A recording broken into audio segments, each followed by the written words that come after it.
akan simak dan nikmati bersama. Tetapi sebelumnya, kita awali pertemuan kita ini dengan berdoa di dalam hati kita masing-masing, agar kita boleh dipenuhi oleh Roh Kudus sementara kita belajar bersama. Doa di dalam hati masing-masing dimulai.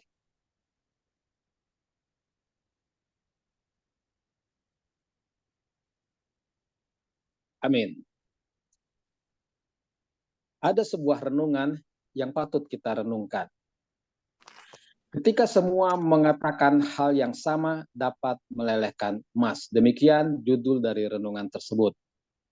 Renungan ini diambil dari sebuah kisah di dataran Tiongkok.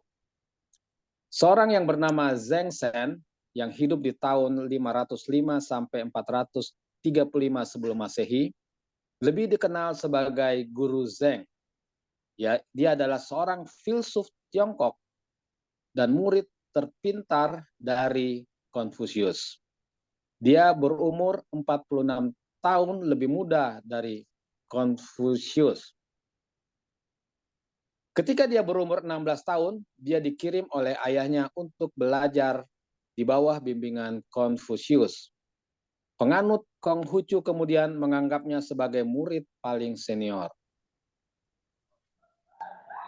Dalam masyarakat Cina, Zheng Shen dihormati sebagai salah satu dari 4 orang bijak Konfusianisme. Ada kisah yang melegenda sehingga ini menjadi pelajaran yang sangat berharga bagi masyarakat Cina. Ketika Ibu Zheng Shen sedang menenun di rumah, tiba-tiba seseorang mendatanginya dan berkata, "Astaga, Zheng Shen membunuh seseorang." Lalu Ibu Zheng sangat terkejut. Dia tahu putranya adalah orang yang sangat baik. Tidak mungkin Zheng Shen membunuh seseorang. Jadi dia segera berkata, tidak mungkin. Zheng Shen tidak melakukannya. Dia tidak membunuh siapapun. Setelah beberapa saat, orang lain datang dan berkata, ya Tuhan, Zheng Shen membunuh seseorang. Ibu Zheng masih berkata, tidak mungkin. Zheng Shen tidak mungkin membunuh siapapun. Namun tidak lama kemudian 2 orang lagi datang dan mengatakan hal yang sama. Sekarang dia mulai ragu akan penilaian terhadap anaknya. Dia percaya bahwa Zheng Shen tidak akan membunuh siapapun. Namun dia tidak bisa konsentrasi untuk menenun lagi. Dia mulai cemas dan was-was mengharapkan kedatangan Zheng Shen. Beberapa saat kemudian orang lain datang lagi. Namun kali ini tetangga mereka. Dia tidak bisa menahan napas dan berkata, celaka, Zheng Shen membunuh seseorang. Dia telah ditangkap. Dikatakan bahwa dia sedang diinterogasi sekarang. Cepat, mari kita pikirkan apa yang harus dilakukan. Ibu Zheng sekarang percaya bahwa putranya membunuh seseorang. Dia menangis karena peraturan hukuman keluarga. Ketika anggota keluarga melanggar hukum, maka seluruh keluarga akan dihukum mati. Semua orang menyarankan sebaiknya Ibu Zheng segera melarikan diri agar tidak ditangkap. Namun jika dia melarikan diri, siapa yang akan mengurus rumahnya? Saat semua orang berdiskusi dengan penuh semangat, Zheng Shen datang ke rumah. Semua orang terkejut. Mereka bertanya kepada Zheng, bukankah kamu telah ditangkap karena kamu membunuh seseorang? Bagaimana kamu bisa pulang ke rumah? Apakah karena kamu membunuh orang jahat, jadi kamu tidak perlu melakukannya, membayar nyawamu untuk itu? Mendengar itu, Zheng Shen tertawa dan berkata, bagaimana saya bisa membunuh seseorang? Saya tidak akan bisa pulang cepat jika aku telah membunuh seseorang. Pembunuh kebetulan mempunyai nama yang sama dengan namaku. Ketika kebohongan diulangi sebanyak 3 kali, orang mengira kebohongan itu benar. Terkadang kebohongan yang diulang ribuan kali bahkan bisa menjadi kebenaran. Meskipun di dalam Alkitab kita dapat membaca dan melihat bahwa kehidupan dari beberapa para tokoh di Alkitab pun penuh kebohongan dan pembuat hoaks. Namun, melalui kehidupan mereka, sebenarnya kita diajar untuk hidup jujur, jauh dari dusta. Dan di Alkitab ada larangan untuk membuat dan menyebarkan hoaks. Larangan itu diantaranya termuat dalam hukum ke-9 hukum Taurat, di mana Allah mengatakan, jangan mengucapkan saksi dusta tentang sesamamu. Hukum ini diulangi juga oleh Yesus dalam Matius 19 ayat 18.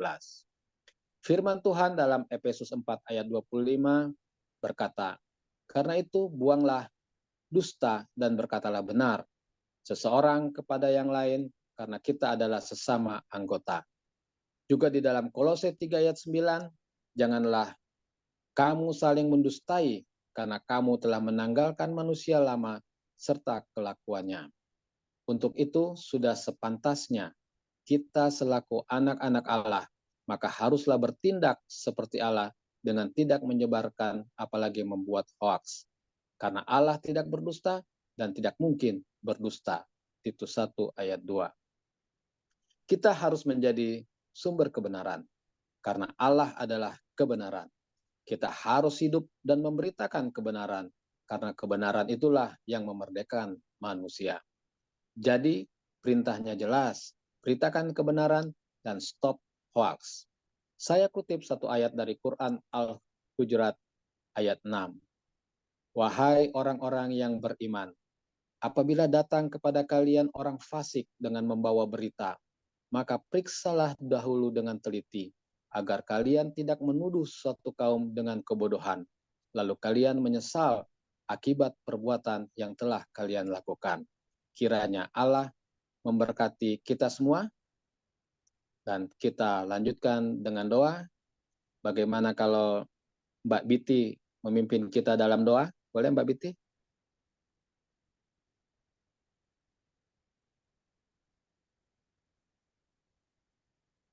Baik, kalau tidak ada, mari kita berdoa. Belum bisa diambil. Udah bisa, Mbak Biti.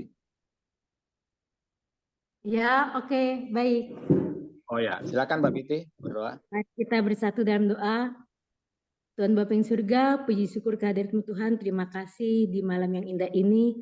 Engkau masih memberikan kami kesempatan untuk berada di Zoom ini Tuhan dengan penuh sukacita, dengan badan yang sehat, agar kami bisa mengikuti acara ini dengan baik Tuhan. Tuhan, apapun yang akan dibagikan oleh pendeta, itu kiranya bisa membuat kami lebih dekat padamu, lebih mengerti akan keberadaan-Mu Tuhan. Dan kiranya apa yang kami pelajari pada malam ini bisa kami bagikan nanti ke saudara-saudara kami yang masih berbeda dengan kami Tuhan.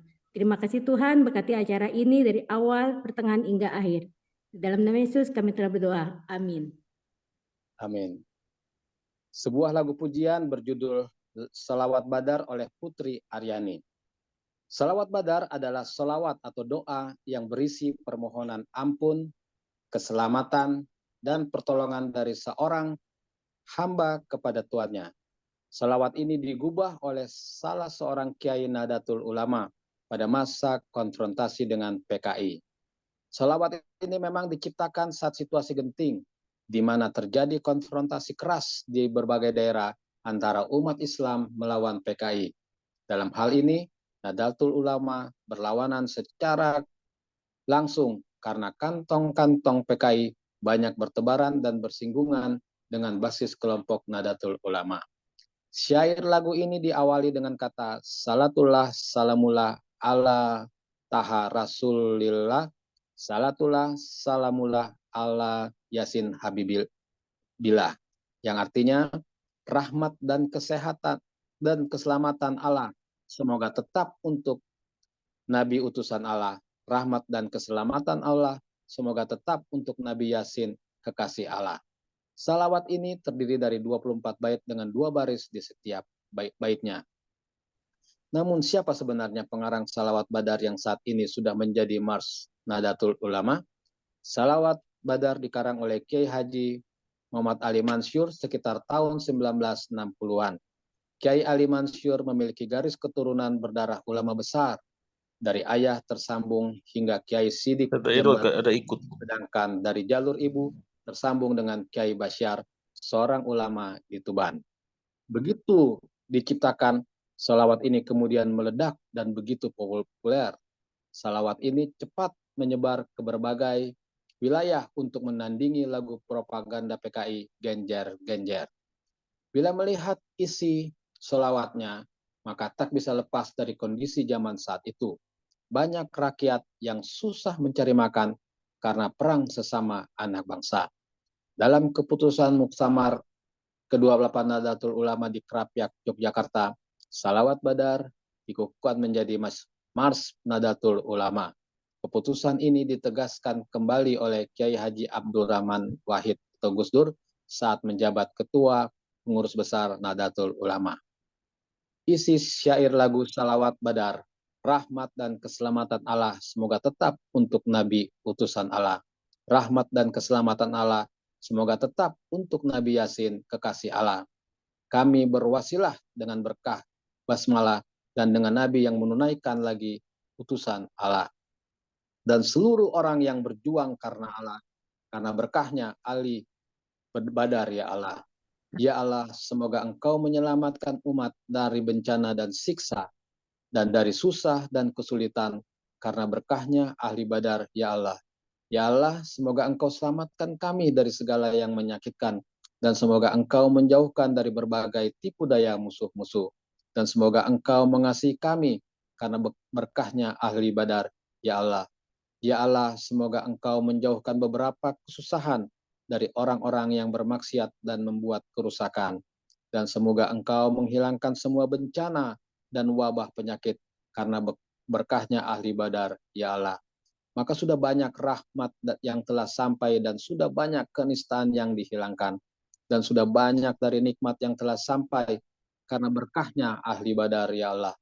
Sudah berapa kali Engkau memberi harta orang yang makmur, dan berapa kali Engkau memberi nikmat kepada orang yang fakir, dan berapa kali Engkau mengampuni orang yang berdosa karena berkahnya ahli Badar ya Allah. Sungguh hati manusia yang merasa sempit di atas tanah yang luas ini, karena banyaknya mara bahaya yang menakutkan dan malapetaka yang menghancurkan. Semoga Allah menyelamatkan kami dari bencana yang menakutkan karena berkahnya ahli Badar ya Allah. Kami datang dengan memohon pertolongan dan memohon kebaikan dan keberkahan. Semoga Allah meluaskan anugerah yang melimpah-limpah karena berkahnya ahli Badar ya Allah. Maka janganlah Engkau menolak kami dari kerugian, bahkan jadikanlah diri kami dapat beramal baik dan selalu berbahagia. Wahai Zat yang punya kebesaran dan keagungan, karena berkahnya ahli Badar ya Allah. Ya Allah, semoga Engkau mengampuni segala kesalahan kami dan dengan beberapa permohonan, dan menolak kesalahan-kesalahan kami karena berkahnya ahli Badar ya Allah. Ya Allah, Engkaulah yang mempunyai belas kasihan dan punya anugerah dan kasih sayang. Sudah banyak kesusahan yang sirna dari sebab berkahnya sahabat ahli Badar ya Allah. Dan semoga Engkau melimpahkan rahmat kepada Nabi yang senantiasa berbakti kepadamu dengan limpahan rahmat dan kesejahteraan yang tak terbilang dan tak terhitung. Dan semoga tetap atas para keluarga Nabi dan para umat yang bersinar cahayanya karena berkah ahli Badar ya Allah. Mari kita nikmati lagu pujian tersebut.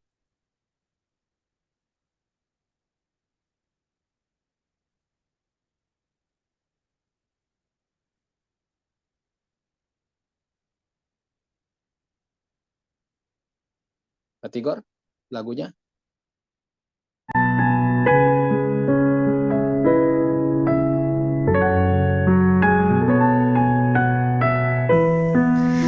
Salatullah,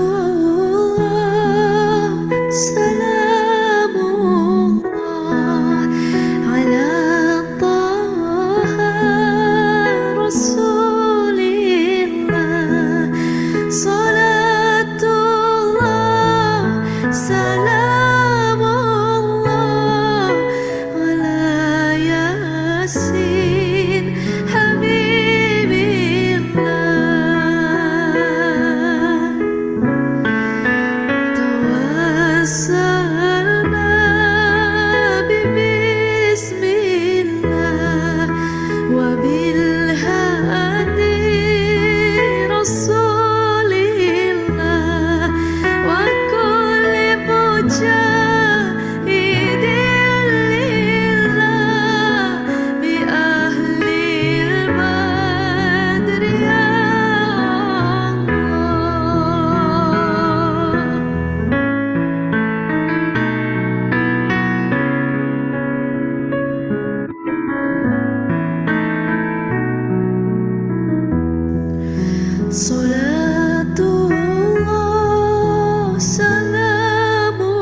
Amin.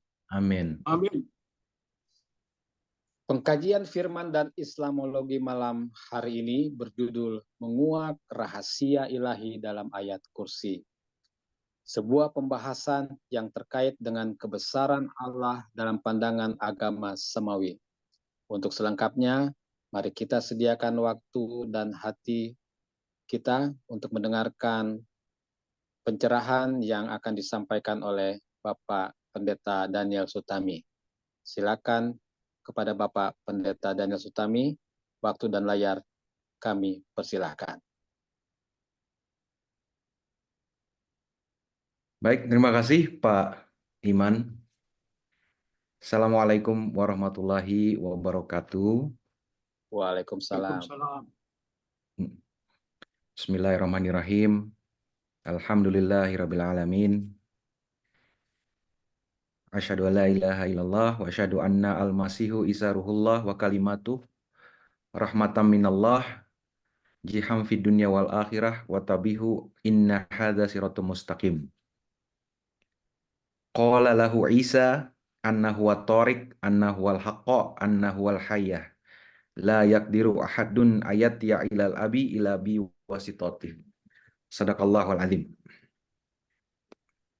Baik,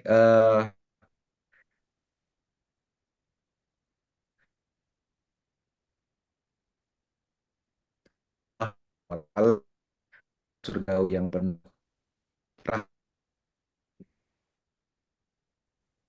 rahmatnya berada di kota, jadi sinyalnya stabil. Apakah saya masih cukup jelas? Putus-putus, Jelas, Pak Pendeta. Terputus-putus. Mungkin videonya dimatiin aja.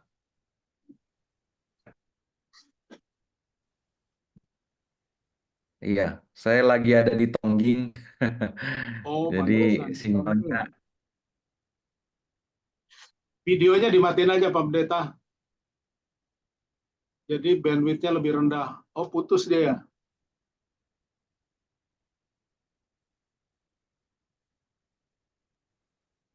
Udah masuk ya? Sebentar. Oke. Ya. Apa terdengar? Tadi sempat hilang ya? Ya, terdengar. Oke. Ini saya antara sinyal IM3 apa sinyal Telkomsel ini. Coba saya pakai Telkomsel ya. Kalau videonya nggak hidup, suaranya bagus. Oh gitu. Oke. Baiklah. Bagus. Mungkin lebih baik seperti itu ya. Saya share screen dulu. Apa sudah terlihat? Terlihat. Terlihat Oke. jelas. Baik. Baik, saudara-saudara yang dikasihi Tuhan, sebelum mulai mari kita berdoa terlebih dahulu.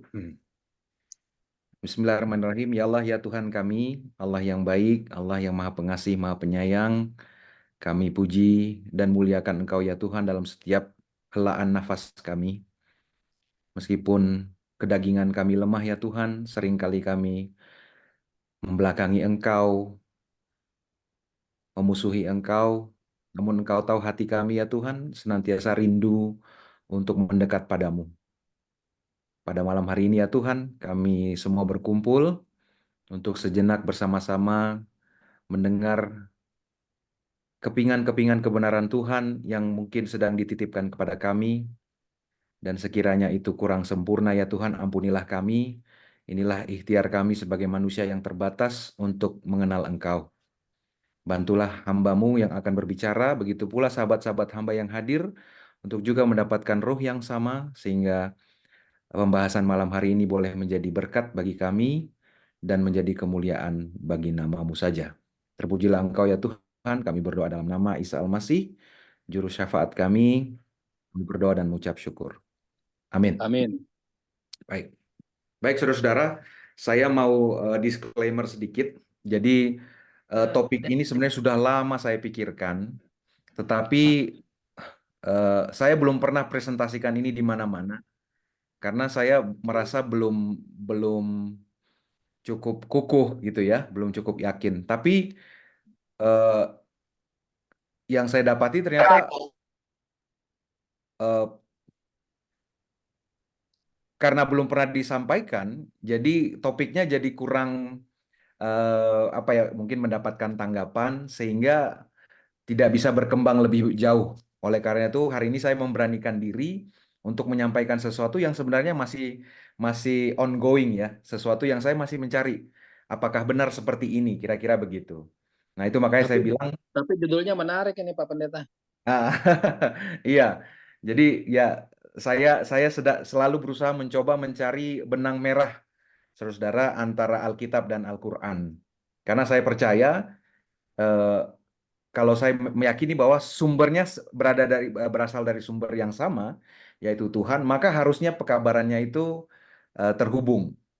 Jadi Hmm. saya mencoba untuk, oke, apakah bisa seperti ini? Jadi ini bukan sesuatu yang saya nggak tahu apakah saya belum pernah membaca apapun tentang pembahasan yang akan saya bawakan malam hari ini. Jadi ini benar-benar fresh, walaupun saya belum tahu apakah ini sudah cukup matang. Jadi mungkin kita bisa sama-sama belajar ya. Jadi saya pun yang menyampaikan juga belajar. Jadi judulnya adalah Menguak Rahasia Ilahi dalam Ayat Kursi. Jadi saudara, kalau kita baca Injil, rahasia ilahi itu, jadi Allah itu punya rahasia. Tapi rahasia yang seperti apa? Ya mungkin kita masing-masing pasti punya rahasia yang tidak kita sampaikan. Tapi biasanya kalau kita rahasiakan itu sesuatu yang buruk ya. Biasanya kalau manusia menyimpan rahasia, biasanya rahasia yang kita tidak mau orang lain tahu. Tetapi ketika Allah bicara rahasia Allah, itu ternyata tujuannya adalah untuk kebaikan ciptaannya, ya. Nah, Rasul Paulus menulis di dalam Efesus menyebutkan bahwa Tuhan memberitahukan kepada kita rahasia kehendaknya menurut kerelaannya, yaitu apa? Rencana yang telah ditetapkannya dalam Al-Masih, bahwa ketika waktunya genap, ia akan mempersatukan di dalam Al-Masih segala sesuatunya, baik yang ada di surga maupun di bumi. Ya, bagi kita yang mungkin sudah familiar dengan Injil, saudara-saudara, eh, Isa Al-Masih atau Yesus Kristus itu tugasnya adalah sebagai pengantara, sebagai atau istilahnya juru syafaat. Juru syafaat yang mengantarai antara Allah dengan manusia yang sudah terpisah oleh karena dosa. Ya, jadi dosa adalah penyebab kita tidak bisa bertatap muka dengan Allah. Karena Allah itu kudus, suci, dan kita berdosa. Yang berdosa tidak sanggup berhadapan dengan yang kudus. Kita akan musnah ketika berhadapan dengan yang kudus. Tetapi melalui Allah, Allah yang ternyata berinisiatif untuk menyelamatkan kita, untuk menjangkau kita, untuk mendekati kita. Karena dia tahu kita sampai kapanpun tidak akan pernah bisa mendekati Allah. Ya, jadi melalui Al-Masih ternyata rahasianya adalah Al-Masih akan mempersatukan baik yang di surga maupun yang di bumi. Oke. Di 1 Korintus 2 ayat 7 dan 8 disebutkan kami menyampaikan hikmah Allah, yaitu rahasia yang tersembunyi yang ditetapkan Allah sebelum dunia ada. Jadi rahasia ini saudara-saudara sudah Allah tetapkan bahkan sebelum dunia dijadikan. Ya, sebuah rahasia, sebuah misteri yang Allah ingin ungkapkan kepada kita. Hikmah itu katanya tidak dipahami oleh seorang pun dari antara penguasa-penguasa dunia ini. Karena seandainya mereka memahaminya, tentu mereka tidak akan menyalibkan junjungan kita yang mulia. Jadi kembali, rahasia yang Allah maksudkan, ini bicara tentang rahasia yang akan mendatangkan kemuliaan. Jadi ini bukan rahasia Allah menyimpan rahasia, Allah punya aib gitu ya, kemudian dia enggak. Rahasia di sini yang dibicarakan adalah sesuatu yang tidak diketahui oleh pikiran kita yang berdosa ini. Tapi sebenarnya rahasia itu ditujukan untuk kebaikan kita, ya. Jadi itulah rahasia ilahi yang dimaksud. Nah, tapi sebelum ke situ saya ingin menyampaikan satu cara membaca kitab suci ya. Jadi kalau di dalam ilmu sastra, dalam memahami satu teks atau satu buku atau satu paragraf atau satu chapter, itu biasanya ada gaya penulis menulisnya dengan gaya kiasmus. Kiasmus itu adalah teknik penulisan saudara-saudara di mana sebuah kalimat, sequence kalimat itu ditulis kemudian dibuat terbalik, ya. Nah, contohnya seperti yang saya bisa saudara lihat di layar. Ada dari Alkitab ya. Isa masih berbicara, the Sabbath was made for men, not men for the Sabbath. Ini adalah bentuk kiasmus paling sederhana, ya. Jadi ini biasanya kalau orang yang belajar jurusan Perjanjian Baru atau Perjanjian Lama, ini biasanya masuk dalam topik pembahasan literary reading seperti itu kurang lebih. Nah, saya tidak terlalu mendalami karena saya bukan jurusan itu, tapi saya sedikit banyak tertarik untuk melihat bahwa untuk memahami sebuah teks atau sebuah paragraf, sebuah ide, flow of thought, alur berpikir, kiasmus ini sangat menarik, saudara. Jadi dibuat dari awal sequence, tapi kemudian ujungnya bukan introverted, ya. Jadi dibuat terbalik, reverse, ya. Jadi kayak di sini, the Sabbath itu kalau kita buat tanda misalnya A, was made for men, itu B, maka kemudian dilanjutkan but not men for the Sabbath. Jadi Sabat itu diciptakan untuk manusia, bukan manusia untuk hari Sabat. Nah, itu model kiasmus paling sederhana. Jadi rumusannya jadi A, B aksen, A aksen. Jadi kayak cermin, saudara-saudara. Ya, itulah bentuk kiasmus. Contoh berikutnya, kiasmus. Nah, ini di dalam Alkitab juga ya. Whoever sheds the blood of man, by man shall his blood be shed, katanya.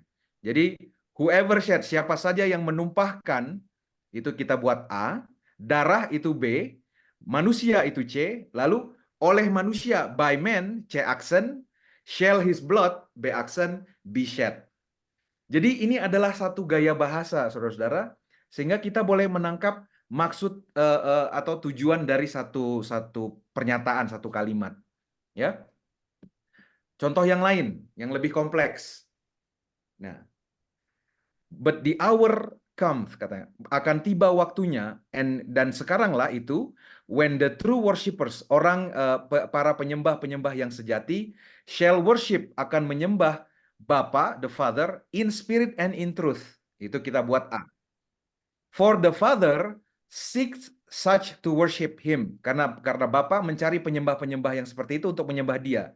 Lalu ada pivotnya, ada titiknya, yaitu berdiri sendiri. God is spirit. Maka kemudian balik ke bawah, and they that worship him, dan mereka yang menyembah dia, must worship him in spirit and in truth. Jadi rumusannya jadi A, B, C, B aksen, A aksen. Oke, jadi saudara-saudara, tujuan kadang-kadang kita bisa menemukan hal seperti ini tidak hanya dalam kalimat satu paragraf begini, bisa juga kita temukan dalam satu buku. Jadi saudara misalnya nanti saudara baca satu buku bab, misalnya ada 7 bab, bab 1, 2, 3 seperti apa, nanti 7 klimaksnya, nanti di bab 1, 2, 3, bab 4, lalu 5, 6, 7 itu jadi membuat satu kiasmus tadi, ya. Tujuannya untuk itu. Jadi yang menjadi puncaknya atau pesan yang mau disampaikan oleh penulis adalah pivot tadi. Misalnya God di dalam contoh ini adalah God is a spirit, ya. Jadi seperti itu, dan itu ternyata banyak ditemukan di dalam Alkitab, saudara-saudara. Ya. Nah, saya entah kenapa waktu itu tiba-tiba ketika membaca Quran, saya melihat ayat kursi. Ayat kursi ini di dalam Islam termasuk ayat yang paling penting. Dalam hadis ada seorang sahabat pernah bertanya, "Ya Rasul, ayat apa yang paling bernilai di dalam Quran?" katanya. Maka Rasul menjawab, ayat kursi. Ayat kursi ini ada di dalam surat Al-Baqarah ayat 255, saudara. Saya bacakan dalam bahasa Arabnya ya. Bismillahirrahmanirrahim. Allahu la ilaha illa huwal hayyul qayyum. La ta'khuduhu sinatu wala naum. Lahu ma fis samawati wa ma fil ard. Man dzalladzi yashfa'u indahu illa biiznih. Ya'lamu ma baina aydihim wa ma khalfahum wa la yuhituna bi syai'im min ilmihi illa bima syaa. Wasi'a kursiyyuhus samawati wal ard wa la ya'uduhu hifzuhuma wa huwal aliyul azim. Artinya, Allah tidak ada Tuhan selain Dia, yang maha hidup, yang terus-menerus mengurus makhluknya, tidak mengantuk dan tidak tidur. Miliknya apa yang ada di langit dan apa yang ada di bumi, tidak ada yang dapat memberi syafaat di sisinya tanpa izinnya. Dia mengetahui apa yang di hadapan mereka dan apa yang ada di belakang mereka, dan mereka tidak mengetahui sesuatu apapun tentang ilmunya, kecuali apa yang Dia kehendaki. Kursinya meliputi langit dan bumi, dan Dia tidak merasa berat memelihara keduanya, dan Dia maha tinggi, maha besar. Nah, saya coba susun, saudara, ayat kursi ini dalam bentuk kiasmus. Ini sebagai berikut. Allah tidak ada Tuhan selain Dia, yang maha hidup, yang terus-menerus mengurus makhluknya, tidak mengantuk dan tidak tidur. Miliknya lah apa yang ada di langit dan apa yang ada di bumi. Tidak ada yang dapat memberi syafaat di sisinya tanpa izinnya. Dia mengetahui apa yang ada di hadapan mereka dan apa yang ada di belakang mereka, dan mereka tidak mengetahui sesuatu apapun tentang ilmunya melainkan apa yang Dia kehendaki. Kursinya meliputi langit dan bumi, dan Dia tidak merasa berat memelihara keduanya. Dan Dia maha tinggi, maha besar, atau maha agung. Jadi, saudara, ternyata ya saya melihat ada kiasmus di ayat kursi. Ya, Allah tidak ada Tuhan selain Dia, itu nanti berparalel dengan Allah itu maha tinggi, maha agung. Dia maha hidup, terus-menerus mengurus makhluknya, tidak mengantuk dan tidak tidur. Nah, itu paralel dengan Dia tidak merasa berat memelihara keduanya. Lalu miliknya apa yang ada di langit dan apa yang di bumi, itu paralel dengan kursinya meliputi langit dan bumi. Lalu tidak ada yang dapat memberi syafaat di sisinya tanpa izinnya, itu paralel dengan mengenai ilmunya, itu Dia tidak nyatakan kecuali kalau Dia kehendaki, ya, kecuali Dia menginginkan. Nah, di tengahnya, nah ini bisa Dia mengetahui apa yang di hadapan mereka dan apa yang ada di belakang mereka, jadi Dia tahu apapun tentang kita, dan kita manusia tidak mengetahui sesuatu apapun, ya. Jadi ini benar-benar saya melihat ada wujud kiasmus di dalam ayat kursi. Dan yang menjadi poin highlight, karena tadi ya, kiasmus itu untuk kita memahami flow of thought, atau ide apa sih sebenarnya yang mau disampaikan kalimat itu atau paragraf itu atau ayat itu. Nah, saya highlight dalam kotak merah bicara tentang syafaat, ya, karena yang atas, yang 3 sebelumnya itu bicara tentang kualitas Allah, ya. Allah itu maha tinggi, maha besar, tidak capek, tidak tidur, terus kekuasaannya meliputi langit dan bumi. Disebut ayat kursi, saudara, karena ada kata kursi di situ. Beberapa orang mengartikannya sebagai singgasana atau tahta, tapi kata singgasana biasanya juga pakai kata arsh dalam bahasa Arab, ya. Jadi kursi ini kayaknya lebih kecil daripada arsh. Arsh itu singgasana Allah, itu kayaknya lebih besar lah. Oke. Jadi di sini saya dapati, saudara-saudara, yang menjadi center dari ayat ini adalah Allah mengetahui apa yang di hadapan, mengetahui apa yang di hadapan kita itu bisa bicara masa depan, ya, dan apa yang ada di belakang kita, apa yang ada di belakang kita itu bicara masa lalu. Jadi Allah mengetahui nasib kita, keadaan kita, kesalahan-kesalahan kita itu tidak luput dari pengetahuan Allah. Sementara kita tidak mengetahui sesuatu apapun. Jadi ini mengimply atau menyiratkan tentang rahasia. Ya. Karena kembali ini jadi ada center dari ayat ini bicara tentang sesuatu yang hanya Allah yang tahu, yaitu tentang nasib manusia. Sementara manusia tidak mengetahui nasibnya. Itu ada rahasia Allah. Dan ketika bicara rahasia nasib manusia, Tuhan bicara tentang syafaat. Ya, tidak ada yang dapat memberi syafaat di sisinya tanpa izinnya. Tetapi dia bilang, tapi Allah akan memberikan ilmunya, akan mereveal atau menyatakan ilmunya apabila dia menghendaki. Nah, di dalam Injil, ilmu atau rahasia Allah itu tadi sudah dinyatakan. Itu ada di dalam Isa Al-Masih. Nah, sekarang pertanyaannya, apakah Quran bicara rahasia Allah itu adalah Isa Al-Masih juga? Nah, jadi kita lihat apa yang Quran katakan tentang rahasia yang dimaksud di dalam ayat kursi ini. Nah, kata ayat kursi tentang yang di bagian tidak ada yang dapat memberi syafaat di sisinya tanpa izinnya, saudara-saudara. Sebenarnya kalau dalam bahasa Arabnya itu dalam bentuk kalimat tanya. Man dzalladzi yashfa'u indallah illa biiznih. Tidak ada yang dapat memberikan syafaat. Adakah seseorang yang dapat memberikan syafaat di sisinya kecuali dengan seizinnya? Ya, jadi inilah pertanyaan rahasia itu. Adakah orang yang Allah tunjuk untuk bisa menjadi juru syafaat yang itu dilakukan dengan seizin Allah? Nah, jadi inilah rahasia yang mau dikuak dari ayat kursi, dan kita akan melihat bagaimana Quran menjelaskan dirinya sendiri. Dalam surat Yunus 10 ayat 3, ini bicara tentang kualitas orang yang menjadi juru syafaat, ya.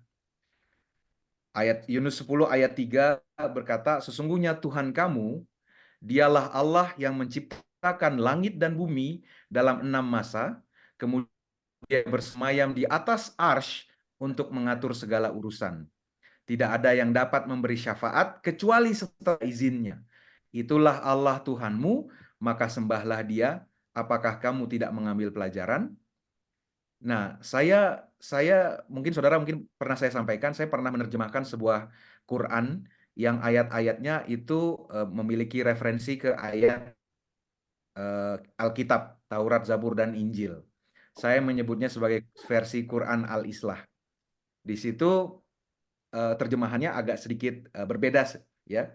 Bunyinya begini, sungguh Tuhanmu adalah Allah yang menciptakan langit dan bumi dalam 6 hari, kemudian duduk di atas singgasananya mengatur segala urusan. Tidak seorang pun dapat memberi syafaat kecuali dengan seizinnya. Itulah Tuhan Allah Tuhanmu, maka sembahlah dia. Tidakkah engkau ingat? Ya.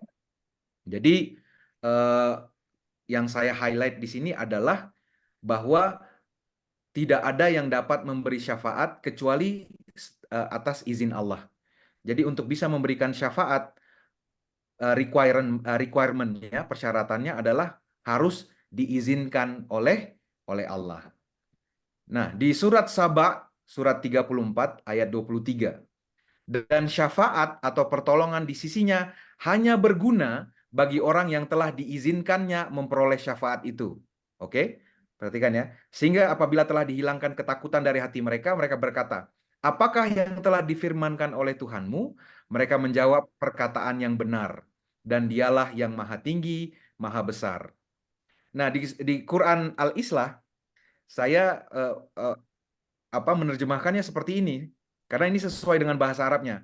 Tak satu pun syafaat atau pertolongan akan bermanfaat di sisinya kecuali orang yang kepadanya dia berikan izin. Saudara bisa bandingkan dua ayat ini. Yang satu yang terjemahan yang di atas berkata syafaat di sisinya hanya berguna bagi orang yang telah diizinkan memperoleh syafaat. Jadi syafaat itu diberikan kepada kita sebagai penerima, bukan orang yang menjadi juru syafaat. Nah, tapi kalau ayat di bawahnya bicara tak satu pun syafaat bermanfaat di sisinya kecuali orang yang kepadanya dia berikan izin.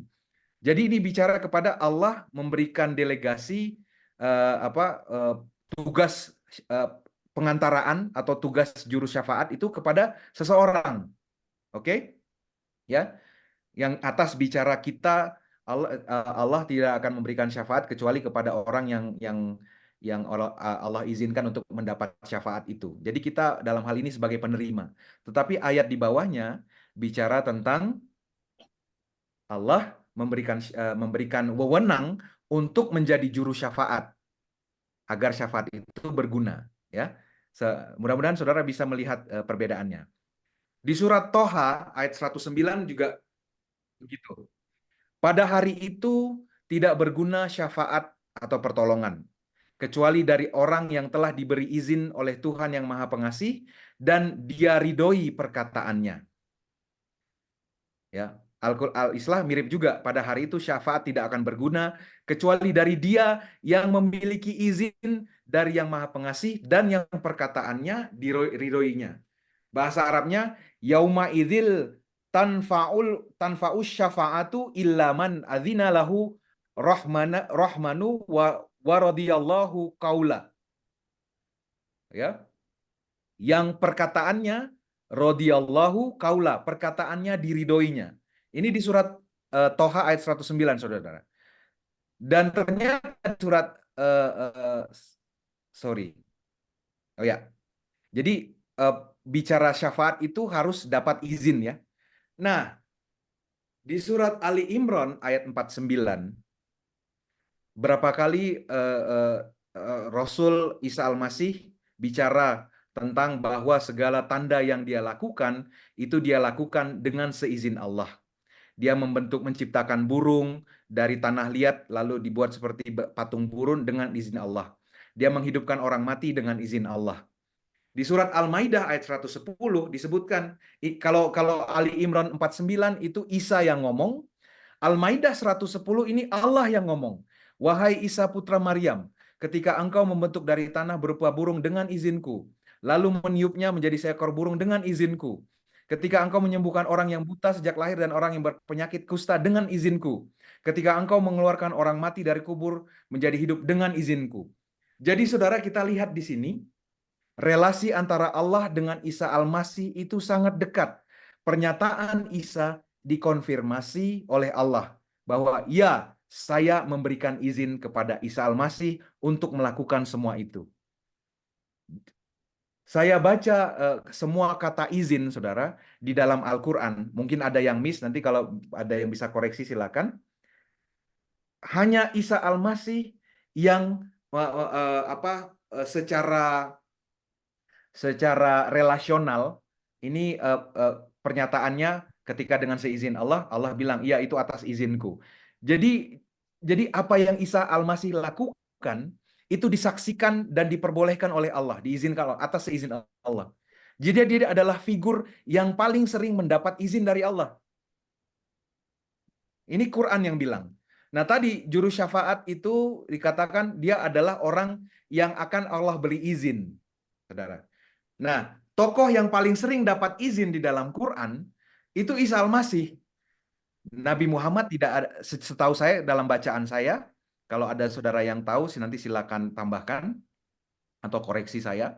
Tetapi dari bacaan saya, yang paling sering dapat izin Allah dan dikonfirmasi oleh Tuhan itu hanya Isa Al-Masih. Nah, kemudian Isa disebut sebagai perkataan yang benar. Tadi di sebelumnya dibilangkan ya, bahwa orang yang Allah izinkan itu katanya adalah yang perkataannya diridhoi oleh Allah. Jadi Allah meridhoi perkataan orang ini. Jadi orang yang Allah beri izin itu setiap perkataannya dia ridhoi. Nah, di ayat Al-Quran disebut Isa Al-Masih itu disebut sebagai perkataan yang benar. Dzalika Isa abnu Maryam. Qaulal haqqi alladzi fihi yamtarun, katanya. Jadi Isa, saudara-saudara, dalam ayat ini disebut sebagai qaulal haqqi, perkataan yang benar. Di ayat yang sebelumnya, di ayat Toha 109, surat Toha 109 disebutkan juru syafaat yang diberi izin oleh Tuhan itu Allah ridhoi perkataannya. Artinya kalau Allah ridhoi, orang ini selalu berkata benar. Waradiyallahu qaula. Ya, kata kaul di sini, kata kaul, dan itu sama dengan ayat Maryam 34. Ya, bahwa Isa adalah perkataan yang benar, qaulal haqqi, qaulal haqqo. Ya. Juru syafaat itu adalah juru syafaat yang sering diberi izin oleh Allah, lalu yang kemudian yang perkataannya selalu diridhoi karena perkataannya benar. Tadi ya, apa yang Isa katakan di Ali Imran 49, sesungguhnya aku sudah menciptakan burung, aku menghidupkan orang mati, lalu diamini, diteguhkan oleh Allah.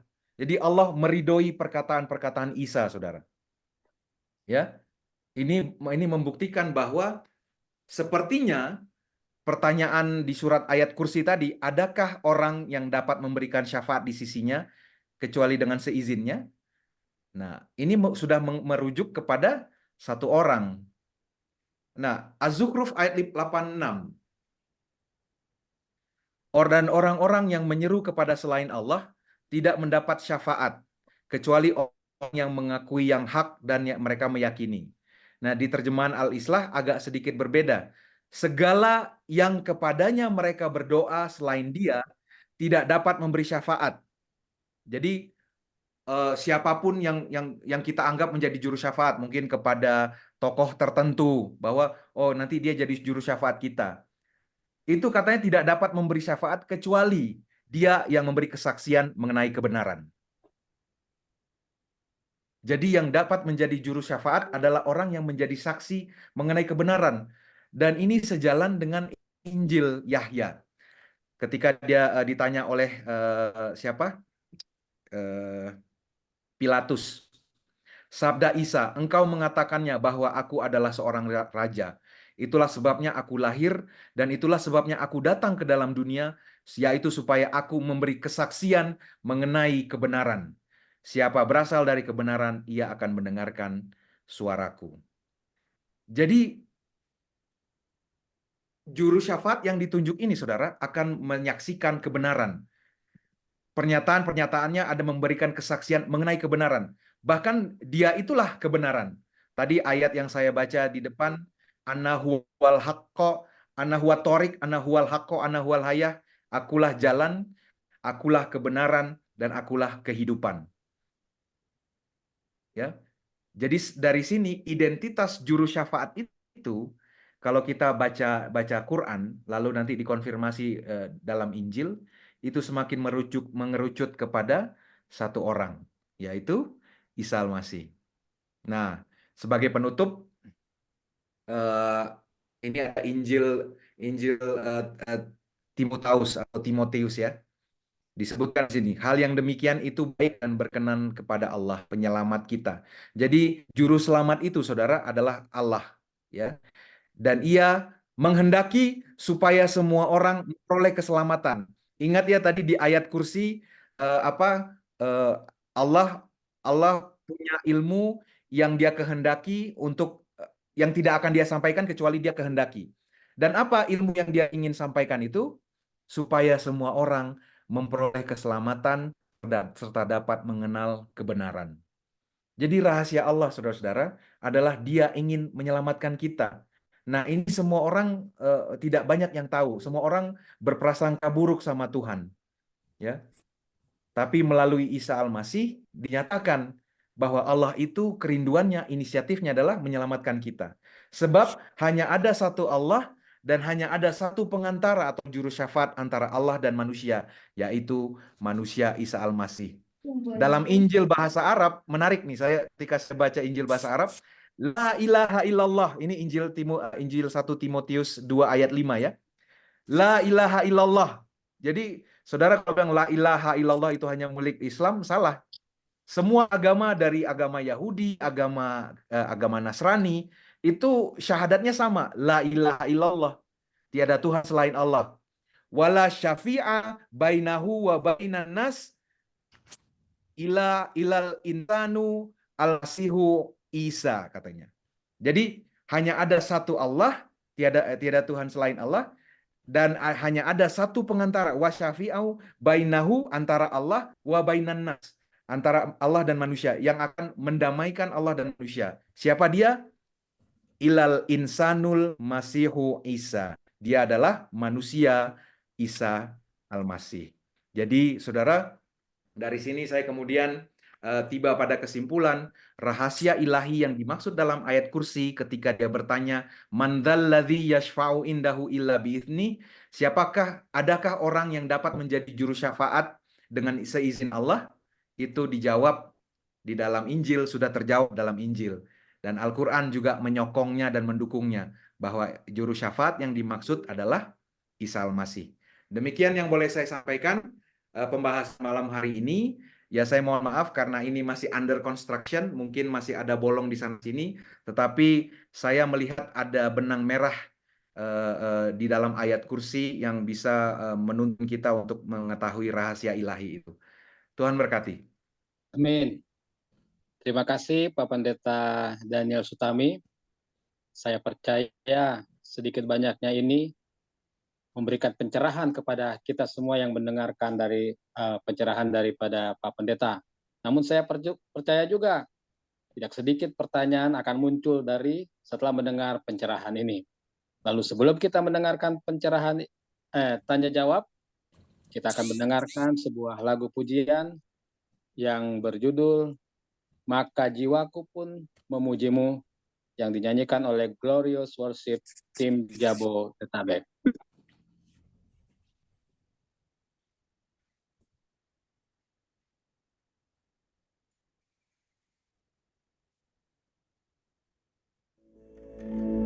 Bila kulihat bintang gemerlapan dan bunyi guru riuhku dengar. Ya Tuhanku, tak putus aku heran melihat ciptaanmu yang besar. Maka jiwaku pun memujimu.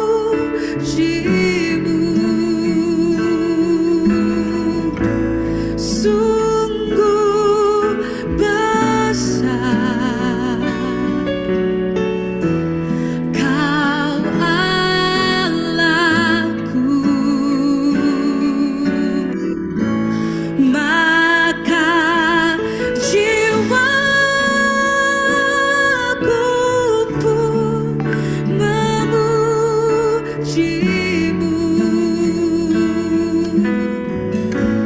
Sungguh besar Kau Allahku.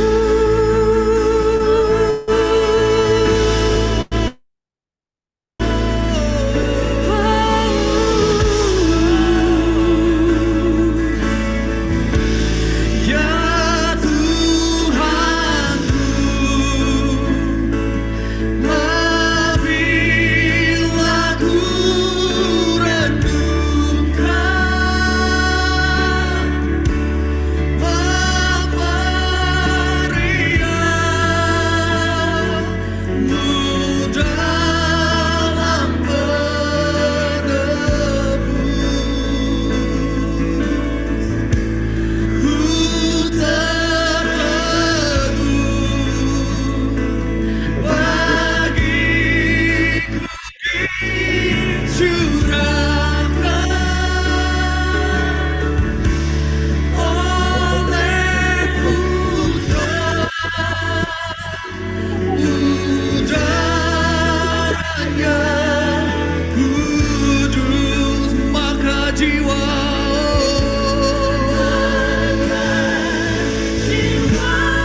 Amin. Baik, kita akan masuk ke dalam sesi tanya jawab. Di ruang chat sudah ada respons daripada teman-teman. Tapi ada ucapan terima kasih pada Pendeta Muda Daniel atas pencerahan yang diberikan. Itu diungkapkan, diekspresikan oleh Bapak Edo Sakerbak dan Ibu Lili Kakiai. Ada pertanyaan dari Ibu Diana dan tadi saya lihat ada Pak Farhan Pak Fahar yang mengangkat tangannya, tapi untuk pertama saya bacakan dulu pertanyaan dari Ibu Diana. Boleh begitu ya Pak Pendeta? Ya, silakan Pak. Nah, ini pertanyaan dari Ibu Diana begini, Bang Daniel, maksudnya Pendeta Daniel, semuanya mengerucut ke Isa, tapi kan nggak semua orang mengerti atau mau membaca Al-Quran dan Injil. Gimana caranya mau sempat sampai ke orang-orang? Itu pertanyaan dari Ibu Diana. Bagaimana Pak Pendeta menanggapi pertanyaan ini? Silakan Pak Pendeta.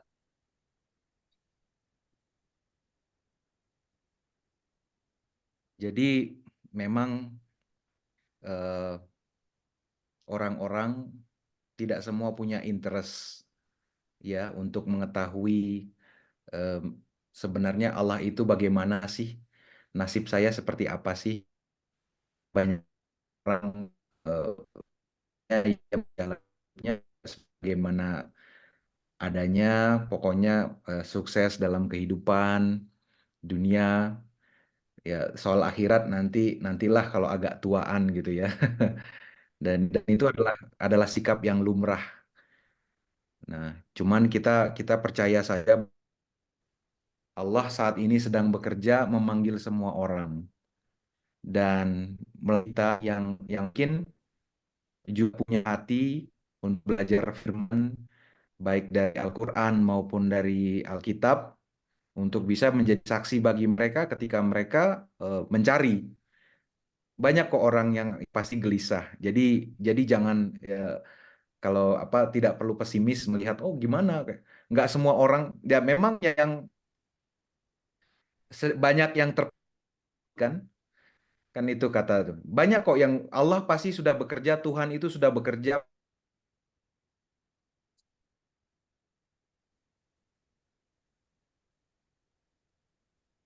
Putus lagi. Ya, kayaknya saya matikan saja kameranya. Ya, dimatiin saja. Ya. Jadi sampai mana ya tadi? Iya, jadi saya percaya Allah itu bekerja, bahkan sudah manggil banyak orang. Tetapi yang menyambut, yang merespon, menanggapi itu mungkin tidak semua. Ya, karena memang itulah tantangannya. Maka kita bersyukur termasuk orang-orang yang menyambut panggilan Allah ini, saudara-saudara. Dan dengan menyambut panggilan Allah ini, maka ada tugas bagi kita yang kita emban, yaitu menjadi saksi untuk menyampaikan kabar baik ketika mereka memang mau mendengarkan. Kalau nggak mau mendengarkan ya sudah, nggak usah susah hati. Carilah orang yang memang mau mendengarkan, memang sedang mencari gitu. Nggak usah kepikir wah banyak yang nolak gitu. Kita jangan berkecil hati soal banyaknya.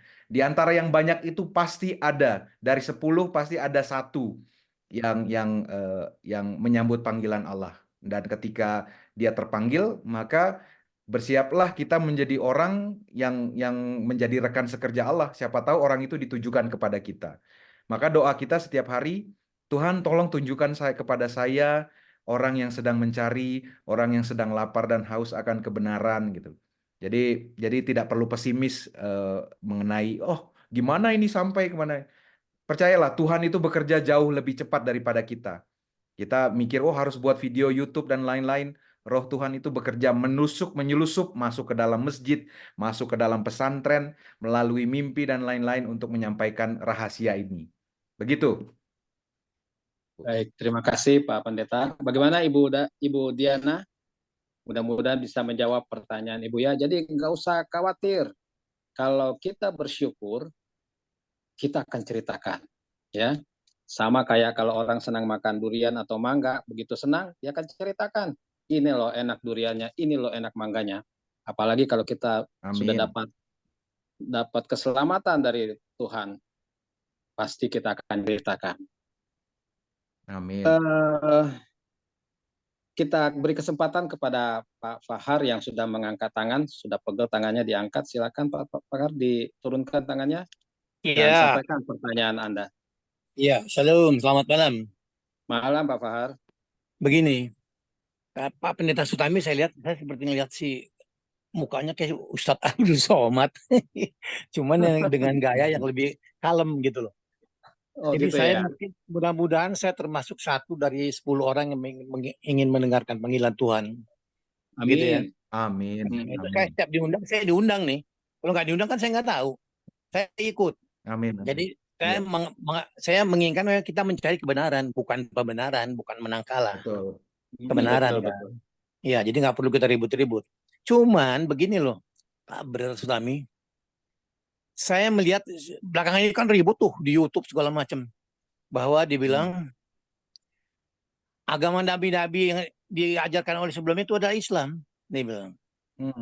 Padahal diributkan, wah Islam datang 600 tahun sudah Yesus kok.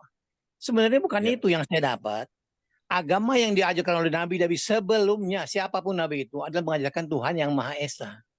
Tiada Ya. Tuhan, tiada Allah selain Dia, gitu. Tapi kan kemudian belakangan ini berubah. Ya kan, ya kalangan Kristen tahu sendiri lah, ada konsili Nikea segala macam. Dan sampai sekarang belum kelar, masih mencari, ya kan. Nah, saya pikir kita semua dipanggil Tuhan untuk mencari Tuhan yang sebenarnya, gitu. Pendeta Sutami sudah menjelaskan, tapi kalau di kepala saya itu, misalnya Yesus Isa lah, atau Yesus lah ya, kita bicara Yesus. Yesus berkata, aku tidak dapat berkata apa-apa atas diriku, kecuali karena izin Allah. Dia bisa bikin burung, bisa bikin ikan mati. Kalau nggak ada izin Allah nggak bisa. Musa bisa membelah laut, kalau nggak izin Allah nggak bisa. Gitu. Jadi akhirnya saya bermaham memang Allah yang satu-satunya itu ya Allah, Tuhan satu-satunya, nggak ada yang lain. Di Al-Quran, di Al-Maidah, Pak Sutami juga tahu barangkali. Ketika Allah bertanya, benarkah engkau Isa mengatakan bahwa engkau adalah Tuhan dan ibumu juga Tuhan? Isa menjawab, ya Allah, bukan hakku itu. Aku tidak berani sekali-kali berani mengatakan aku Tuhan. Silakan dicari nanti, karena itu nggak diajukan di sini. Jadi ya itu, karena apa jadi istri saya juga Kristen ya, jadi nggak ada soal apa-apa nih. Jadi begitu. Saya mendapat pencerahan dari Pak Pendeta Sutami. Cuman yang saya dapat adalah memang betul-betul Yesus, maaf ya, Yesus itu bukan Tuhan. Ya menurut si Pak itu juga siapa sih yang diributin tuh, siapa pendeta siapa tuh yang diributin bahwa juru selamat satu-satunya ada Allah, bukan Yesus. Yesus hanya jalan menuju keselamatan. Sedangkan akhir tujuan itu adalah Allah sendiri, bukan Yesus tujuan. Itu menurut saya, maaf aja ya, menurut saya. Jadi Yesus hanya jalan menuju Tuhan. Tujuannya adalah Allah. Begitu kira-kira. Ya, selamat malam. Terima kasih.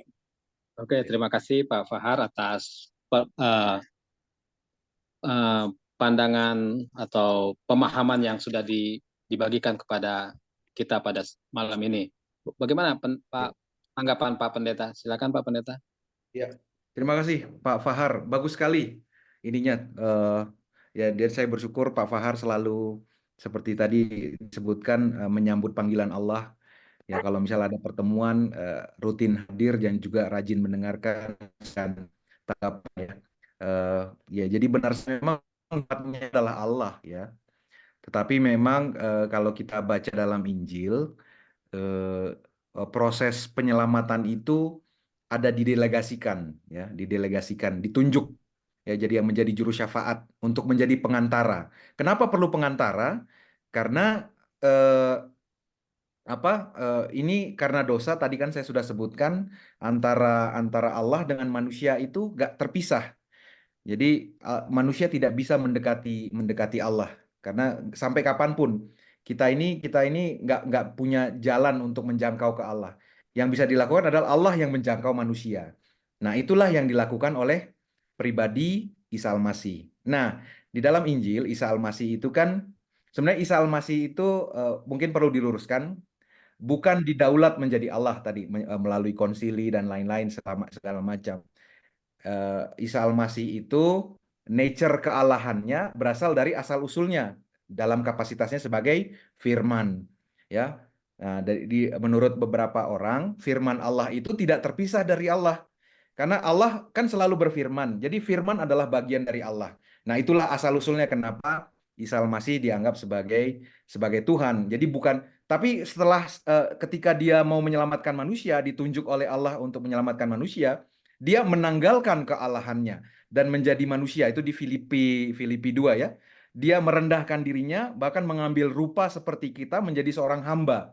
Jadi kebayang ya, kalau orang banyak di dunia ini orang berlomba-lomba jadi Allah. Ya, Napoleon, Firaun, semuanya pengen menjadi Allah. Tetapi Injil mengatakan Allah, firman Allah menjadi manusia. Nah, ini sebuah karya yang ya kalau dalam pemahaman saya sekarang, kalau kita orang berlomba-lomba meninggikan diri itu biasa, itu memang udah nature kita. Kita semua ingin jadi yang tertinggi, pengen jadi presiden gitu ya, sampai segala macam. Tapi kalau ada presiden merendahkan dirinya jadi rakyat jelata misalnya ya, atau raja lah, dalam hal ini raja, itu adalah satu hal yang menurut saya unik ya, atau menarik. Nah, jadi tapi dalam hal ini saya tidak mengatakan. Jadi Isa Al-Masih itu benar manusia, Pak. Tadi kan di surat 1 Timotius tadi disebutkan, La ilaha illallah, tidak ada Tuhan, hanya ada satu Allah dan hanya ada satu pengantara. Jadi Isa Al-Masih dalam kapasitasnya sebagai juru syafaat memang benar manusia. Tetapi dari mana ketuhanannya? Dari asal usulnya. Karena sebelum jadi manusia, dia adalah firman. Jadi dia bukan, adalah hasil konsensus orang Kristen untuk mendaulat dia jadi Tuhan, enggak. Tapi dari asal usulnya, dari sononya lah gitu. Firman Allah yang menjelma jadi manusia. Jadi itu. Tapi di atas segalanya saya apresiasi, terima kasih Pak Fahar untuk tanggapannya. Jadi kita semua melihat bahwa Allah itu punya kerinduan untuk menyelamatkan semua orang, ya, dan dia menunjuk seseorang untuk menjadi pengantara, baik Injil, dan hari ini kita melihat dikukuhkan oleh Quran, itu sosoknya adalah Isa Al-Masih gitu. Seperti itu. Begini Pak Daniel, sedikit lagi. Bisa nggak Pak Daniel misalnya mungkin pada topik yang lain ya selanjutnya, memberikan contoh bahwa menembus dosa manusia harus dengan darah manusia. Ya, ada nggak? Dari mulai zaman Nabi dulu juga nggak ada, saya lihat-lihat. Ya darah hewan iya, tapi darah manusia tuh nggak ada gitu. Ya. Ya, kira-kira kalau bisa dicari nggak tuh? Saya nggak bisa nyari. Waktunya nggak ada nyari gituan. Karena dengan ya, supaya itu mungkin bisa jadi topik berikutnya ya, kembali ya, soal topik berikutnya aja, topik berikutnya. Ya, terima kasih. Terima kasih Oke, Pak Fahar atas pertanyaannya dan sarannya yang menggelitik. Jadi membuat kita semua di sini ingin terus mencari kebenaran, bukan mencari pembenaran. Begitu ya teman-teman. Baik, selanjutnya ada dari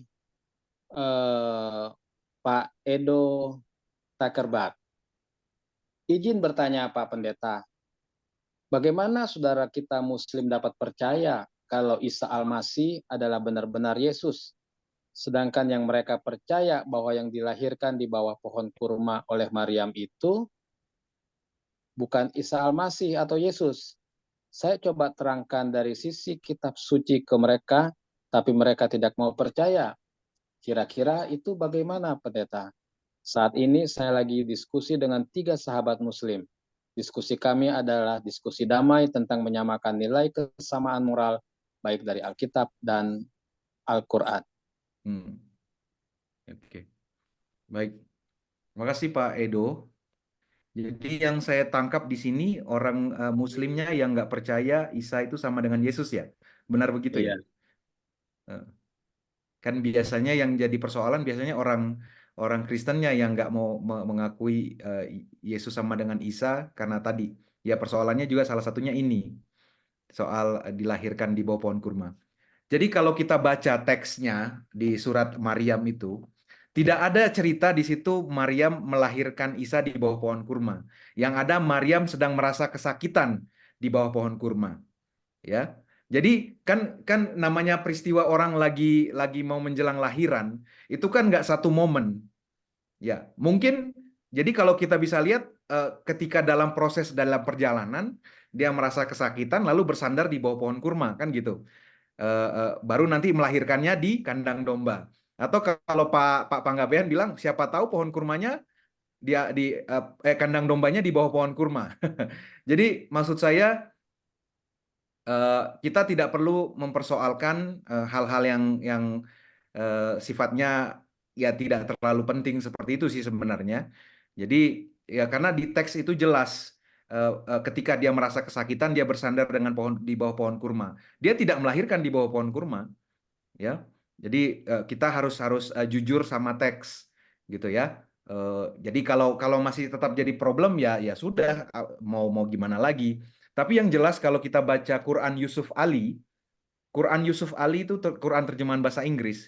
Di situ Isa Al-Masih ditulisnya Jesus Christ. Ya. Jadi kalau teman baca terjemahan Yusuf Ali itu yang dipakukan tulis Isa Al-Masih itu Jesus Christ. Jadi sebagian besar Muslim itu sepakat Yesus Kristus itu ya Isa Al-Masih tadi. Seperti itu. Ya. Mudah-mudahan jelas ya, Pak Edo ya. Ini Jelas, di ruang Pak, chat, jelas. ya puji Tuhan. Ini ada di ruang chat ada kutipan dari Pak Tigor Panggabean, mungkin sehubungan dengan pertanyaannya Pak Fahar tadi, yaitu yang walaupun dalam rupa Allah tidak menganggap kesetaraan dengan Allah itu sebagai milik yang harus dipertahankan, melainkan telah mengosongkan dirinya sendiri dan mengambil rupa seorang hamba dan menjadi sama dengan manusia, dan dalam keadaan sebagai manusia ia telah merendahkan dirinya dan taat sampai mati, bahkan sampai mati di kayu salib. Filipi 2 ayat 6 sampai 8. Ada pertanyaan dari saya, Pak Pendeta. Boleh ya, saya bertanya juga boleh dong? Boleh Pak. Itu kan tadi di dalam Yunus 10 ayat 3 dengan di Sabal 34 ayat 23 yang mengungkapkan bahwa Isa Al-Masih itu adalah juru syafaat. Pertanyaan saya, apakah yang dimaksud juru syafaat di dalam Al-Quran itu adalah sebagai penebus? Atau apa maksud juru syafaat di dalam Al-Quran itu? Iya. Terima kasih Pak Iman. Itu pertanyaan yang sangat fundamental ya. Jadi apa sih artinya juru syafaat? Syafaat itu kalau di bahasa Inggrisnya intercessor. Ya. Jadi pengantara.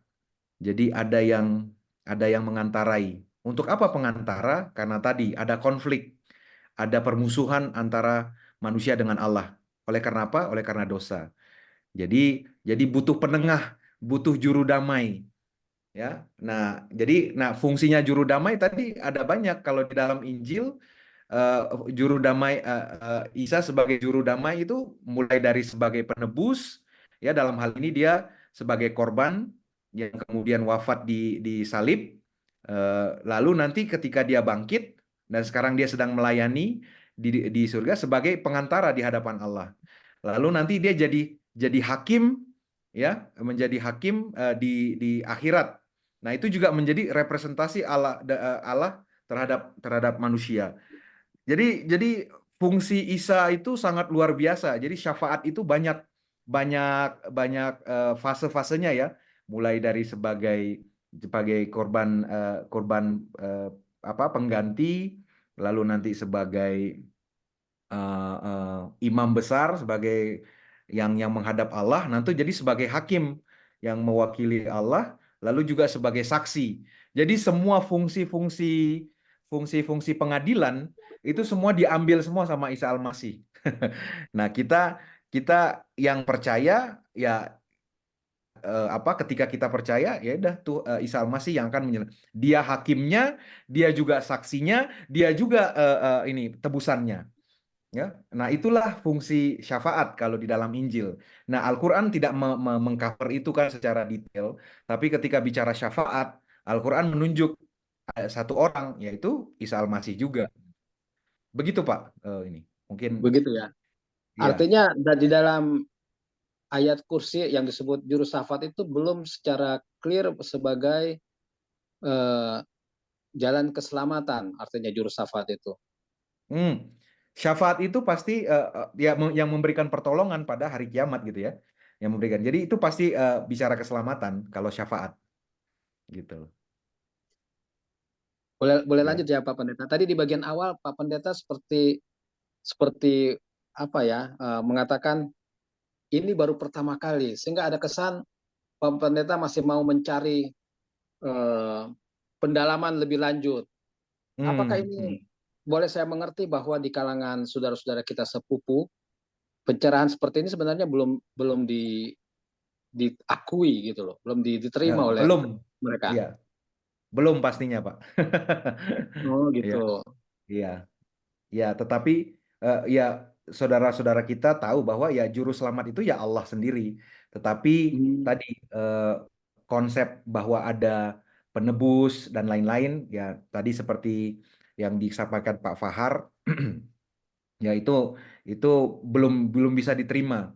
Karena kalau penebusan harus menumpahkan darah manusia, itu kok kejam banget. Nah, itu mekanisme yang saudara-saudara Muslim kita belum bisa terima, gitu Pak.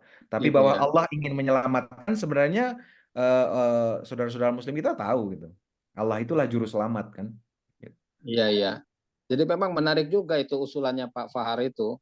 Kok harus ada pertumpahan darah manusia untuk keselamatan bagi manusia? Iya, betul. Ya begini Pak, maaf ya saya bukan tambahin, nggak masukkan.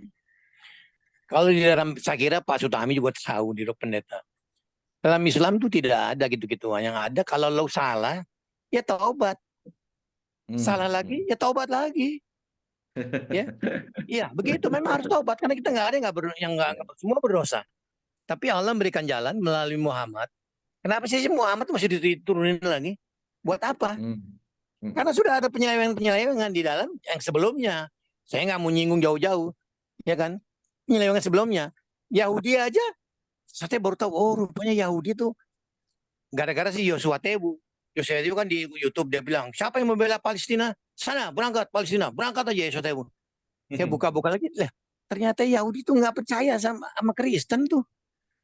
Saya lihat di YouTube tuh. Mesias dia nggak percaya. Kenapa? Yahudi nggak percaya sama Yesus. Iya, sampai sekarang dia masih menolak. Lalu kenapa? Kenapa? Yesus kan orang Yahudi. Apakah ajaran Kristen sekarang itu ajaran dari Yesus? Malah di khalayak ramai berseliweran bahwa ajaran Kristen sekarang bukan ajaran Yesus, apa ajaran Paulus. Nah, itu tugasnya Pak Sutami. Saya cuma dengar, saya menyampaikan. Kita belajar bersama nanti Pak Fahar. Ya, ada sisinya. Saya cuma dengar begini aja. Makanya saya ambil waktu untuk dengar karena saya nggak punya waktu cari yang lain-lain gitu. Jadi tolong Pak Sutami cari tuh, kelihatannya pinter sekali nih Pak Sutami nih. Jangan-jangan Ustadz lagi kali. Ya, terima kasih Pak. Terima kasih. Ya, makasih Pak Fahar atas masukannya. Baik teman-teman, ada lagi pertanyaan atau tanggapan? Biar kita sama-sama semakin paham tentang Islamologi. Itu Ibu Lili. Oh, Ibu Lili, silakan Ibu Lili. Selamat malam semuanya.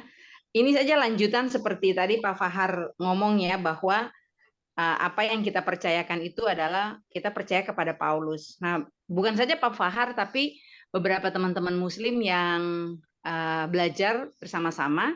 Nah, mereka itu karena tidak membuka Injil, sehingga mereka tidak memahami lebih banyak tentang tulisan-tulisan. Karena menurut mereka itu jadi kayak seakan-akan kita orang Kristen itu percaya kepada Paulus, bukan kepada Yesus. Jadi kayak kita ikut Paulus gitu. Nah, bagaimana kita menjelaskan kepada saudara-saudara Muslim ini Ini tadinya pertanyaan saya, tapi tadi udah ngomong-ngomong Pak Fahar juga udah ngomong juga tentang Paulus. Jadi bagaimana ya supaya kita bisa bukan meyakinkan ya, menjelaskan lebih singkat tentang apa namanya, kita ini bukan mengikut Rasul Paulus, kita ikut Yesus, dan Rasul Paulus adalah seorang rasul yang mengikuti Yesus juga. Sudah dijelaskan, tapi sepertinya teman-teman Muslim ini sulit untuk mau membaca Injil sampai selesai. Gitu. Terima kasih. Baik, terima kasih Bu Lili atas kesaksiannya. Begini Pak, bukan begitu, ini menarik sekali. Karena yang selintas, kan Paulus mengatakan, dengan matinya Yesus di kayu salib, hukum Taurat tidak berlaku lagi. Padahal dibilang hukum Taurat tidak boleh hilang. Walaupun dibilang, oh Yesus menggenapi. Ya saya cuma lihat doang, jadi saya nggak ngerti. Tapi jelas Paulus bilang begitu, dengan matinya Yesus di kayu salib, hukum Taurat tidak berlaku. Makanya, karena saudara-saudara Kristen kita merasa ada dosanya sudah ditebus, lalu bisa-bisa berbuat semaunya nanti. Lah kan dosa gue udah ditebus. Udah ditebus, ngapain lagi? Gitu loh. Iya. Ya. Makanya kita perlu terus belajar untuk memahami isi Alkitab, isi Al-Quran, gitu ya, supaya punya kesamaan pemahaman. Begitu menurut saya ya, yang nggak pinter-pinter ini. Gimana Pak Pendeta? Ya, jadi mungkin itu perlu waktu tersendiri ya untuk bahas soal itu. Tapi ya memang tidak bisa dipungkiri ada kesan bahwa seolah-olah agama Kristen itu diciptakan oleh Paulus. Paulus sama sekali tidak menciptakan agama Kristen. Jadi agama Kristen itu, saudara-saudara, sebagai informasi, ini kalau kita belajar sejarah, itu baru diorganisir atau menjadi suatu institusi agama yang formal, itu baru nanti di zaman Raja Konstantin sekitar abad ketiga atau abad keempat, kalau saya tidak salah. Ya, jadi ketika itu jadi agama negara, disitulah baru jadi kayak agama Kristen sekarang, ada struktur, ada pendetanya, dan itu jadi kayak sesuatu yang populer. Jadi orang dulu jadi Kristen bukan karena percaya Yesus, tapi karena ya itu udah jadi agama negara. Itulah awal mulanya. Tapi pada mula-mulanya itu sebenarnya pergerakan pengikut Yesus itu seperti kalau sekarang kayak kalau sufi itu torikoh, ya, itu pergerakan yang sangat organik, tidak ada struktur yang begitu rigid gitu ya, nggak ada birokrasi, dan itu dilayani oleh para rasul-rasul. Nah, rasul ini terbagi dua, Pak Fahar. Ada rasul yang asli murid-murid Isa, artinya yang ikut, ya itulah ada Petrus di situ, ada Yakobus dan lain-lain. Nah, Paulus ini dia dipanggil oleh Yesus secara ajaib ya. Karena dia ahli Taurat nih. Dia itu kalau mungkin sekarang itu FPI-nya, Pak. Ya mungkin kayak atau apalah yang garis keras. Dia itu yang dulu bunuh-bunuhin para pengikut Yesus. Tapi ketika dia kemudian mendapat penglihatan, dia dipanggil, dan rupanya dia menyadari panggilannya bukan untuk orang Yahudi tapi untuk orang non-Yahudi. Nah, rasul-rasul dari Yahudi ini mengira kalau orang mau ikut Yesus harus jadi Yahudi. Tapi Rasul Paulus bilang, loh, kita nggak boleh bebanin orang yang non-Yahudi ketika mau percaya Yesus harus diyahudikan dulu. Ya, nggak harus disunat, harus ikut hukum Taurat, segala macam. Nah, Rasul Paulus mengatakan bahwa ikut Yesus itu sunat itu bukan bicara sunat macam. Nah, ini penjelasannya saya takut jadi agak terlalu jauh nanti. Tapi intinya begitu. Jadi Rasul Paulus itu tidak menciptakan agama, tapi justru dia yang membuat orang non-Yahudi bisa percaya Isa tanpa harus jadi Yahudi. Nah, itulah yang nanti kemudian jadi beberapa orang jadi cikal bakal agama Kristen. Ya sebenarnya Kristen itu bukan agama, Kristen itu awalnya nama ejekan ya. Kalau di Antioquia, baca di Kisah Para Rasul 11, itu nama ejekan. Disitulah pertama murid-murid Yesus dipanggil Kristen. Itu nama ejekan, itu julukan orang. Kristen gitu. Karena Yesus itu dianggap sebagai penjahat politik gitu ya. Jadi ketika disebut pengikut Kristus itu awalnya nama Kristen itu nama ejekan. Tetapi ketika sudah nanti jadi agama negara, Kristen itu jadi berubah konotasinya, jadi lebih bicara tentang agama institusi. Nah, Rasul Paulus tidak ada andil dalam mendirikan agama Kristen sebagai sebuah institusi agama. Begitu, Pak. Ya, itu bisa nanti kita gali. Memang ya, jadi yang punya andil supaya orang non-Yahudi bisa percaya Isa juga, itu memang andilnya Rasul Paulus. Karena rasul-rasul yang lain mengira keselamatan ini hanya untuk orang Yahudi gitu loh. Gitulah. Jadi orang Yahudi itu sombong juga ya, Pak Pendeta ya. Oh Keselamatan iya, hanya untuk orang Yahudi. betul. Ya Padahal begini itu Pak, kan harus untuk semua orang. saya tuh udah ke Roma berapa kali lah gitu ya. Di sana kan ada tempat untuk masuknya itu ke di mana dikisahkan semuanya itu. Tapi bayarnya 80 euro, itu hari saya nggak mau, males lah. Teman saya ada yang masuk, ya. Bukan males, karena saya ada duit 3.000 euro, tapi hilang 2.700. Ya, hilangnya di Milan. Hilang di Milan, 2.000 hilang semua. Wah, ya udah. Jadi saya bilang sama Anda, kalau ke Milan hati-hati, dompet ditaruh dalam celana dalam deh. Jangan ditas apa hilang. Iya, Banyak copet di sana ya. itu mereka mengambilnya itu dengan tiba-tiba kita dikepung, tahu mereka melarikan diri, dompet kita udah hilang di tas. Nah ya, jadi di Roma itu, karena Kristen yang ada di Indonesia itu adalah bukan harusnya dong dari Yerusalem. Kristen dari Indonesia adalah berdasarkan dari penjajah. Itu yang saya dengar-dengar. Ya. Jadi sumbernya bukan dari Israel sana, dari penjajah. Penjajah itulah yang mengitu-itukan segala macam lah. Nanti tugas Pak Sutami itu jelasin lagi di depan kita. Ya kan? Jadi saya juga bilang depan istri saya, loh, Kristen yang kamu ini bukan dari Israel, dari Antioquia katanya. Wah, repot dong nih. Ya kalau suka saya bilang, loh, saya Islam dong, saya jadi Islam jelas. Dari Arab, bahasa Arab jelas. Lah kalau ke sini kenapa jadi bahasa Yunani yang banyak? Bukan bahasa bahasa Yahudi. Nah ya Pak Sutami, saya minta mohon lain kali bisa menjelaskan lagi ya. Terima kasih. Terima kasih Pak Fahar atas masukan-masukannya. Baik teman-teman, ada lagi dari Ibu Lili Kakiai, katanya kita harus banyak belajar. Ya, saya kira kita memang harus banyak belajar ya. Dan saya rasa semangat Pak Fahar dalam belajar ini harus kita tiru ini, ya. Betul. Belajar sejarah, Pak, yang tadi terakhir dari Pak Fahar, ada hubungannya dengan sejarah, tapi Pak Daniel pasti lebih paham lah. Nanti menjadi materi. Oke, ada teman-teman yang mau bertanya tentang rahasia ilahi dalam ayat-ayat kursi. Tapi kalau saya boleh bertanya nih Pak Pendeta, bilangnya rahasia tapi nggak rahasia. Apa sih maunya Tuhan itu gitu loh. Kayak main teka-teki jadinya. Tuhan ini kayaknya mau main teka-teki nih dengan manusia. Dibilangnya rahasia.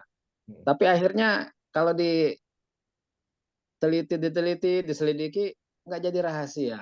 Kan gitu. Iya. Dia jadi rahasia karena kan tidak untuk mengetahuinya itu dibutuhkan kerendahan hati ya untuk belajar, untuk melihat. Jadi memang itu rahasia karena kita belum melihatnya aja kan. Tadi kan disebutkan hikmah Allah itu, rahasia Tuhan itu tidak semua tahu, karena kalau tahu mereka tidak akan menyalibkan junjungan kita gitu. Jadi ini memang ini adalah hidayah gitu. Dan kita bersyukur kita termasuk orang-orang yang diberikan hidayah untuk mengerti rahasia itu. Ya, rahasia yang dikuak oleh. Jadi Allah itu penuh teka-teki. Ya, menyatakan dirinya gaib, tapi nanti ketika dia kasih juga clue-nya gitu. Yang penting kita harus mau menyelidiki, mau belajar gitu kan. Betul. Terima kasih Pak Pendeta. Baik, ada pertanyaan lagi? Atau tambahan keterangan? Enggak, begini Pak. Saya bingung yang Pak Tigor ini, Pak Tigor ya, Iya, yang Pak. Yang mengatakan, mana? yang baru yang ngomong apa namanya? Saya Bapak Imam, Imam. sendiri Pak siapa? Imam. Oh, Pak Imam. Bapak Ya. sendiri mengatakan ini rahasia kok, jadi nggak rahasia. Maksud saya coba dikemukakan dulu kepada kita semua yang Bapak bilang bukan rahasia, rahasia bukan rahasia itu yang mana? Kalimat yang mana menjadi bukan rahasia itu? Kira-kira. Ini kan nggak, topiknya kan apa, mengungkap rahasia ilahi, gitu Iya, kan? tapi kan tadi Pak Imam bilang, kok jadi bukan rahasia, bagaimana? Iya, rahasia jadi bukan rahasia karena kita buka, kita selidiki, jadinya bukan rahasia lagi. Loh, Apakah yang itu? maksudnya dia turun ini kan supaya kita tahu, bukan supaya kita tetap nggak tahu kan? Supaya kita jadi Iya. tahu. Iya. Iya, jadi Ya, kalau rahasia dibuat ini kan diumumkan tetap rahasia selamanya, bukan rahasia namanya. Jadi topiknya judul dari Pak Sutami makanya saya salah bilang, dong kalau gitu. Pak Pendeta kita ini kasih judul yang menarik, mengungkap rahasia, gitu kan? Akhirnya kita tahu, oh ini bukan rahasia lagi sekarang. Kalau tadinya memang benar rahasia buat saya. Saya nggak tahu bahwa di dalam Al-Quran ada yang namanya jurus syafaat. Nggak kepikiran buat saya, gitu loh. Ternyata ada, atas seizin Tuhan, kan gitu, atas seizin Allah, kan kayak itu tadi. Iya, semua yang memberikan syafaat itu semuanya manusia seizin Allah kan. Nggak ada manusia yang bisa maunya aja kan, saya udah bilangin ya, mungkin salah. Siapapun dia, Yesus kah, Muhammad kah, apa si nabi-nabi sebelumnya, selalu atas izin Allah. Iya kan? Berarti manusia yang diberikan syafaat, yang diberikan izin itu oleh Allah, dia bukan Allah, bukan Tuhan, ya manusia tetap.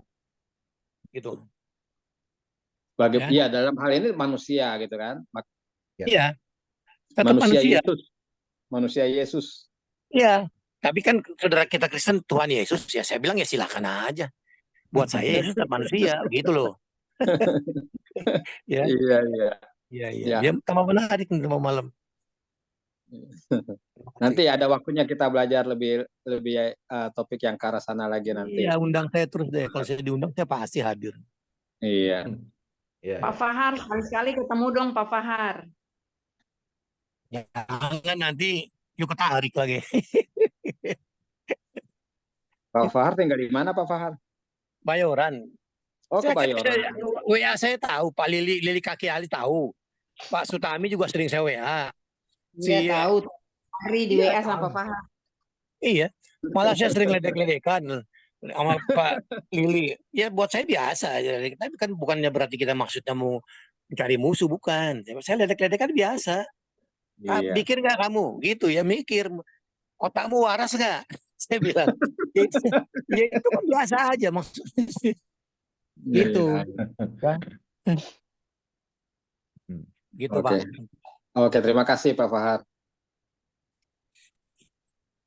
Ada lagi pertanyaan?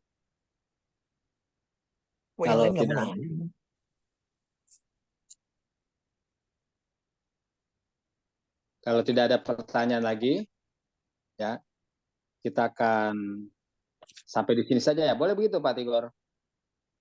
Ya. Boleh ya? Ya. Nah, kalau begitu kita akan berdoa. Kita undang Ibu Lili untuk berdoa. Doa penutup.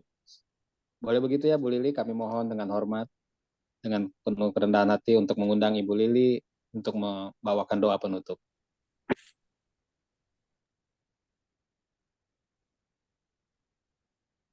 Udah live kayaknya. Hah? Sudah live? Kalau gitu Pak Tigor lah, Pak Tigor Panggabean untuk berdoa. Oke. Yuk, mari kita berdoa. Bapa kami yang berada di dalam surga, kami bersyukur dan berterima kasih karena kami diberi kesempatan pada malam hari ini untuk belajar bersama mengenai firman Tuhan yang berada dalam Alkitab dan Al-Quran.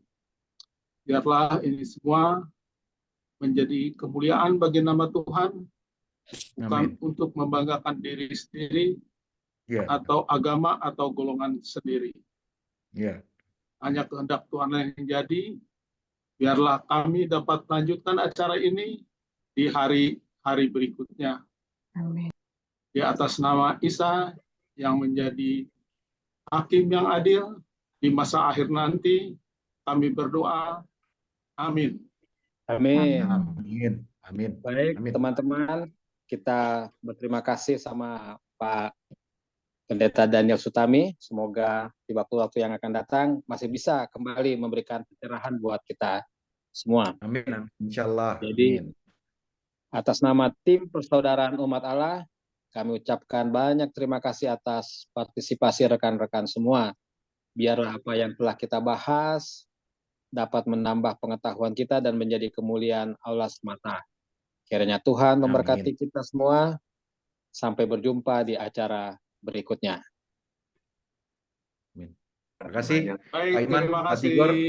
Terima kasih semuanya. Terima kasih Pak Pendeta Daniel. Terima kasih. Semua teman-teman yang sudah hadir. Bu Marlisa, Ya, makasih Pak Daniel. Dr. Raji Soko, thank you. Oke, kita tutup ya. Ya. Betul. Terima kasih semuanya. Bye-bye.